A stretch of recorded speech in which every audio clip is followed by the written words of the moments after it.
تو پھر بدر میں بھی حضرت مولا علی شیر خدا آگے آگے. حضرت مولا علی شیر خدا کا یہ وصف کہ جب احد کی جنگ آئی تو سب سے آگے آگے، حنین میں بھی آگے آگے، یرموک میں بھی آگے آگے، ہر میدان میں آگے آگے. جب خندق کی باری آئی نا، خندق غزوہ خندق کی جب باری آئی تو مرحب ایک سپہ سالار تھا کافروں کی طرف سے، اور اس کے بارے میں مشہور یہ تھا کہ ہزاروں کا جتھا بھی ہو نا تو مرحب کے آگے کچھ بھی نہیں. ہزاروں کا بندہ، ہزاروں کا لاؤ لشکر والا جو ایک قافلہ ہو، جتھا ہو، سپہ سالار ہو، فوج ہو، وہ مرحب کے آگے کچھ بھی نہیں. مقابلہ ہو گیا حضرت مولا علی شیر خدا کا اور مرحب کا. مرحب جس کے چرچے ہیں اور سامنے حضرت مولا علی شیر خدا ہے. تو مرحب کہنے لگا بھتیجے تجھے پتہ ہے کہ میں کون ہوں؟ میں مرحب ہوں، اور میں 1000 بندے کو سمجھتا کچھ نہیں ہے، تم مجھ سے لڑے گا؟ تڑیاں لگانے لگا. تو مجھے جانتا ہے میں کون ہوں؟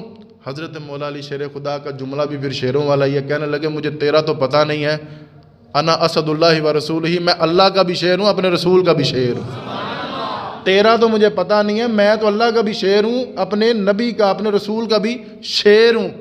حضرت مولا علی شیر خدا نے ایک کوئی وار لگائی. اب یہ کوئی بشریت کے تقاضے نہیں، جب اس تلوار میں اللہ کی مدد شامل ہو، جب رسول کی دعائیں ہوں، رسول نے خود بھیجا ہو، تو پھر اس تلوار کا وار خالی نہیں جاتا.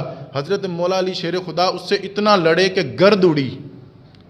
گھوڑے پر تھا وہ، اور ادھر حضرت مولا علی شیر خدا بھی گھوڑے پر. جب گھوڑوں کی ٹاپوں سے وہ گرد اڑی تو سما اس طرح لگ رہا تھا جیسے نظر ہی کچھ نہیں آ رہا. اور ایک طرف سے جب صحابہ پریشان تھے ابھی کیا ہوگا، مرحب کوئی پتہ نہیں کیا کرے گا یہ، اور اتنے میں اللہ اکبر کا جب نعرہ لگا تو صحابہ نے یہ منظر بیان کیا کہ حضرت مولا علی شیر خدا کی تلوار کا ایک وار مرحب کے بھی 2 ٹکڑے ہو چکے تھے، جس گھوڑے پر بیٹھا تھا اس کے بھی 2 ٹکڑے ہو چکے تھے، اس کے بھی 2 ٹکڑے ہو چکے تھے. یہاں پر میرے نبی پاک نے فرمایا، درود شریف پڑھیے صلی اللہ ہو، میرے نبی پاک سید عالم صلی اللہ علیہ وسلم فرمانے لگے ساری کائنات کی نفلی نمازوں کا ثواب ایک طرف اور میرے علی کی تلوار کا وار ایک طرف. علی کو میرا رب زیادہ مرتبہ عطا فرمائے گا، میرے علی کو میرا رب زیادہ مرتبہ عطا فرمائے گا. سارے کائنات کی نفلی نمازیں ایک طرف. تو یہ مقام تھا.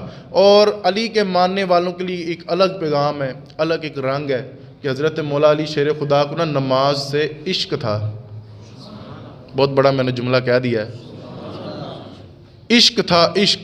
ایک دن حضور سے پوچھنے لگے یا رسول اللہ یہ ہم نماز پڑھتے ہیں دنیا میں، تو جنت میں بھی نماز ہوگی؟ جنت میں بھی نماز ہوگی؟ حضور مسکرائے اور کہنے لگے نہیں علی، وہاں کی تو عبادت کچھ اور ہوگی. تو پھر کہنے لگے یا رسول اللہ پھر جنت میں دل کیسے لگے گا؟ نماز کا اتنا عشق ہے کہ یا رسول اللہ پھر جنت میں ہمارا دل کیسے لگے گا؟ جنت ہم متلاشی ہیں کہ کسی پاسے سانو جنت کی ٹکٹ مل جائے، اور جو جنت کے وارث ہیں وہ کیا کہہ رہے ہیں کہ جنت میں ہمارا دل کیسے لگے جب نماز ہی کوئی نہیں. تو یہ عشق تھا. اب نماز کا شوق کہاں سے آیا؟ یہ ایک علیحدہ ایک پہلو ہے. نمازیں فرض ہوئی ہیں معراج کی رات کو. حضور معراج کی رات کو تحفہ لے کے آئے نا، تو اس سے پہلے حضرت خدیجۃ الکبریٰ کا جب نکاح ہوا حضور کے ساتھ تو حضرت مولا علی شیر خدا ان کے گھر رہا کرتے تھے. تو ایک دن دیکھا کہ حضور نبی علیہ الصلوۃ والسلام اور حضرت خدیجۃ الکبریٰ رضی اللہ تعالی عنہا دونوں مل کے نماز پڑھ رہے ہیں. ابھی نماز فرض نہیں ہوئی. نماز فرض ہوئی ہے جب معراج کا واقعہ، اس سے پہلے ہم فرض ہونے کے بعد نہیں پڑھتے. اوکھی گال کرتی میں، ہم لوگ فرض ہونے کے بعد نماز نہیں پڑھتے، اور نبی کا مقام یہ ہے کہ فرض ہونے سے پہلے حضور نمازیں ادا کر رہے ہیں. حضرت مولا علی شیر خدا دیکھ رہے ہیں کہ حضور نبی علیہ الصلوۃ والسلام اور ان کی اہلیہ حضرت خدیجۃ الکبریٰ نماز ادا کر رہے ہیں. یہ بھی حضور کی سنت ہے. کبھی کبھی گھر میں مصلی بچھائیں، اپنے بچوں کو، اپنی اہلیہ کو ساتھ کھڑا کریں، اور 2 نفل شکرانے کے کہ اللہ نے سونی زندگی دی تھی. اس کے اب یہ حضور کی سنت ہے. ایک طرف حضرت خدیجہ ہیں اور ایک طرف حضور ہیں اور نماز پڑھے ہیں. حضور نے اللہ اکبر کہا اور پھر قیام کیا، اللہ تعالیٰ کی حمد و ثنا بیان کی، اور پھر رکوع میں چلے گئے، پھر رکوع سے کھڑے ہوئے، پھر سجدے میں چلے گئے. جب سجدے میں گئے نا تو حضور نے سجدہ ذرا لمبا کر دیا. اب حضرت مولا علی شیر خدا غور سے دیکھ رہے ہیں کہ حضور کر کیا رہے ہیں. غور سے، جیسے بچے دیکھتے ہیں نا، غور سے دیکھ رہے ہیں. جب حضور نے سلام پھیرا تو حضرت مولا علی شیر خدا کہنے لگے یا رسول اللہ، اے محمد ابن عبداللہ، یہ کیا کر رہے تھے آپ؟ یہ کیا کر رہے تھے؟ حضور فرمانے لگے یہ میں اس رب کی نماز پڑھ رہا ہوں جس نے مجھے رسول بنا کر بھیجا. یہ میں اس رب کی حمد بیان کر رہا ہوں جس نے مجھے رسول بنا کر بھیجا ہے۔ تو آپ کہنے لگے کہ یا رسول اللہ میں نے بھی پڑھنی ہے نماز، میں نے بھی پڑھنی ہے نماز، مجھے بڑی پسند آئی ہے۔ کیا پسند آئی ہے؟ آواز تھوڑی ہے آپ۔ حضرت مولا علی شیر خدا کو کیا چیز پسند آئی ہے؟ اب علی کے ماننے والوں کو کیا چیز پسند آنی چاہیے؟ نماز پسند آنی چاہیے۔ اللہ کرے ہم بھی پکے نمازی بانی جائیں، چلے آمین تو کہہ دیں۔ حضرت مولا علی شیر یا رسول اللہ مجھے بڑی پسند آئی ہے، میں نے بھی پڑھنی ہے۔